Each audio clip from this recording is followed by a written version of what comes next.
सृष्टि को चलाने वाले देवता भी नहीं थे। क्या कहते हैं? ब्रह्मा विष्णु रुद्र सुरपतिरमरा नासुराः नापो अग्नि न वायुवाति नो दिशा नैव कालः न सूर्यो न चंद्रः न विबुधो विकल्पः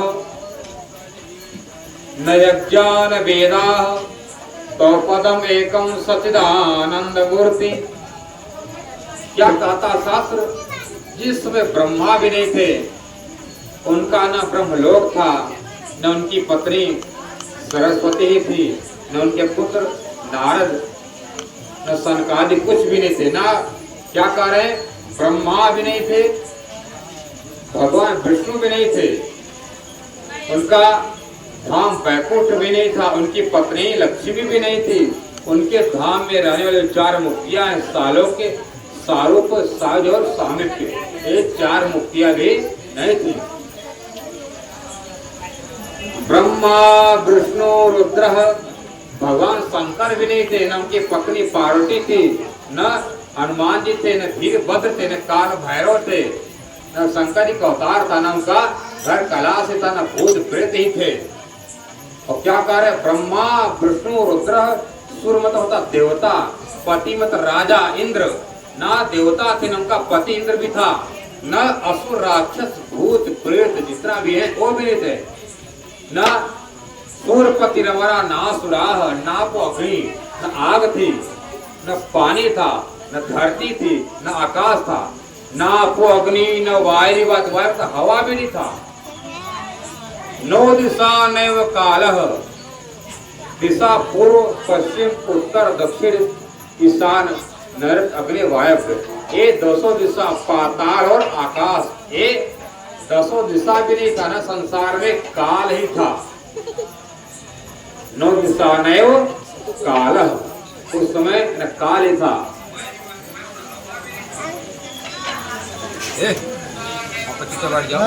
उधर बैठो।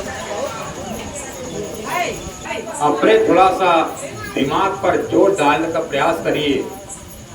जिस समय हम इसकी आराधना कर रहे हैं, जिसकी हम भक्ति कर रहे हैं, वो भी नहीं थे, न शंकर ही थे, न ब्रह्मा थे, न विष्णु थे, न उनका ब्रह्मलोक था, न उनका कैलाश था, न उनका वैकुंठ ही था, न देवताओं के राजा इंद्र का न स्वर्गलोक ही था, न राक्षसों का भूतों का रहने का घर पाताल भी नहीं था, न यमराज ही थे, न काल था, नो यज्ञ, न उस समय वेद था, न यज्ञ पूजा पाठ ही था, न सूर्य और चंद्र, भगवान सूर्य नहीं थे। जब सूर्य नहीं रहेंगे तो सूर्यवंशी राम कहाँ से आएंगे? जब उनके पूर्वज नहीं रहेंगे, बीज नहीं रहेगा, तो उससे पेड़ कहाँ से आएगा? इसलिए न सूर्यो न चंद्र न वियुध विकल्प, न संकल्प था, न विकल्प था। उस समय कौन थे? तो पदम एकम सच्चिदानंद, सत्य है, तो चैतन्य जो आनंद में परमात्मा है, अपने धाम में विराजमान। क्या था? मूर्तिमान था, विराजमान था। किस रूप में कहा गया शास्त्र में? परमात्मा परम ज्योति। किस रूप में विराजमान थे परमात्मा सच्चिदानंद? जिसको हम परमात्मा कहते, परमात्मा परम ज्योति। कहाँ रहता है परम ज्योतिर्मय परमात्मा? परम धामम परागति, जो परम धाम में रहता है, जो सबका परागति है, वहीं पर जाने के बाद आना जाना बंद हो जाता है। स्थान क्या है? परम धाम। परमात्मा परम ज्योति परम धामम परागति सर्व वेदांत सारो अहम। समस्त शास्त्र पुराणों का सार क्या है? परमात्मा अक्षरात जो कृष्ण है वही सबके आधार हैं। सर्व वेदांत सारो अहम, सर्व शास्त्र सुनिश्चित, सब शास्त्र क्या करते हैं? सुनिश्चित करके उस पर मोहर मार देते। परमात्मा के अलावा कोई सत्य नहीं है। तो परमात्मा का स्वरूप कैसा है? चिदादित्यम किशोरांगम। चिदमत होता प्रकाश, आदित्यमत सूर्य, सूर्य से अधिक तेजस्वी वर्ण वाला परम परमात्मा अपने धाम में था। और कहा गया जिसका अंग अंग जवान है, किशोर अवस्था वाला है, ऐसा परमात्मा कहाँ रहता है? चिदादित्यम किशोर अंगम परे धामनी विराजितम। कहाँ है? परम धाम में।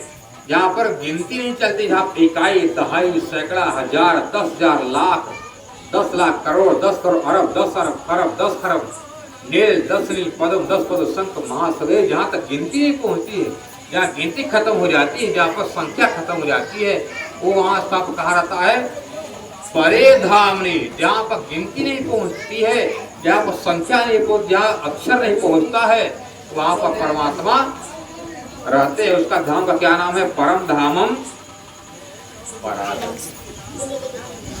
चिदादित्यम किशोरांगम परे धामनि विराजितम स्वरूपम सच्चिदानंदम निर्विकारम सनातनम। परमात्मा कैसा है? सत्य है। परमात्मा चैतन्य में है, परमात्मा आनंदमय है। परमात्मा कैसा है? सत्य है। यदि परमात्मा सत्य है, उसी सत्य से सत्य पैदा होता है। यदि परमात्मा निराकार होता, उसका संसार निराकार ही होता, उसका संसार साकार दिख रहा है। हमको दिख रहा है कि ये कौन सा पेड़ है, कौन सा घर द्वार, ये साकार है ना, तो दिख रहा है। साकार से साकार ही पैदा होता, निराकार से निराकार ही पैदा होता है। और परमात्मा कैसा है? शुद्ध साकार है। यदि माता पिता तुम्हारे साकार होते तो तुम साकार दिख रहे हो, यदि निराकार होते तुम निराकार होते। इससे तुम दिख रहे हो, इसका मतलब परमात्मा साकार है। विद्यालय में पढ़ाया जाता है, जिसने चांद, जिसने सूरज चांद बनाया, जिसने धरती को सजाया, जिसने फूलों को महकाया, नाम तेरा है तारणहारा, तू कितना सुंदर होगा, तेरी रचना इतनी सुंदर, तू कितना सुंदर होगा। नाम है तेरा तारणहारा, तू कितना सुंदर होगा। जब तुम्हारी रचना, कहाँ पर रंग चाहिए, कहाँ पर पत्ता चाहिए, कहाँ पर फूल चाहिए, आपने कितना बढ़िया सजाया है। इस सृष्टि को, चराचर को, पेड़ कितना सुनहरा लगता है, कितना अच्छा लगता है। और संसार को रचने वाला परमात्मा क्या निराकार है? चलने वाली जो हवा निराकार है, दिखती नहीं है, पर क्या इसका रूप नहीं है?